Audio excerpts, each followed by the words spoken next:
Here in this part, we are going to discuss the possibilities that led to the creation of new species from the older ones.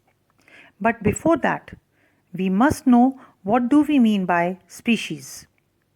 So, species is basically a group or population of organisms consisting of similar individuals which can breed together to produce a fertile offspring.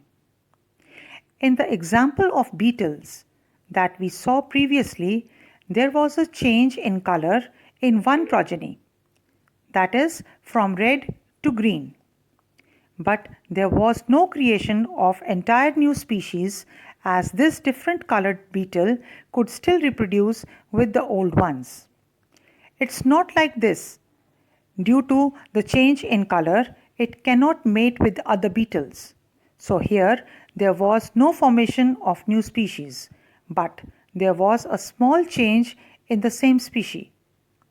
Now imagine a scenario where the beetle population is not confined to a small area and it spread to the whole mountain range. The bushes on which they feed are also spread on the whole mountain range. Now consider two mountains of the same range that are so much far away from one another that the beetle of one mountain cannot go to the other mountain. Now, the beetle of one mountain will only interact with another beetles of the same mountain.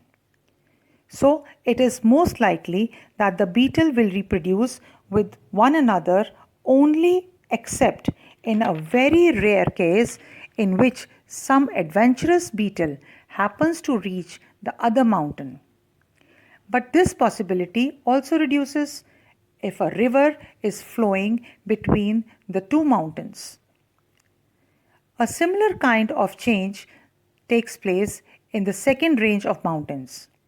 So, in both the cases, we can say that there is no gene transfer between the population of beetles of the two mountains. Or, we can say that the population of beetles is geographically isolated from each other. So, variations during sexual reproduction taking place in mountain 1 will not take place in mountain 2 and vice versa. As the time passes, the variations happening in the two mountains will be different, and these changes will also depend on the environmental conditions of the mountains. Now, after generations, process of genetic drift and natural selection will operate over these isolated group of population and will make them more and more different from each other. After thousands of years, individuals of these groups will be so much different from each other that they will be incapable of reproducing with each other even after they happen to meet again. This inability to reproduce with each other indicates that the two populations on two mountains have now become two entirely different species. Out of this, one beetle population can remain the same, or none of them remain the same, and both may change into an entirely different species. All these differentiation in the species depend upon the environmental condition around them. So, we have seen now new species have been created. One important point to be noted here is that geographical isolation has led to speciation or creation of entirely different new species.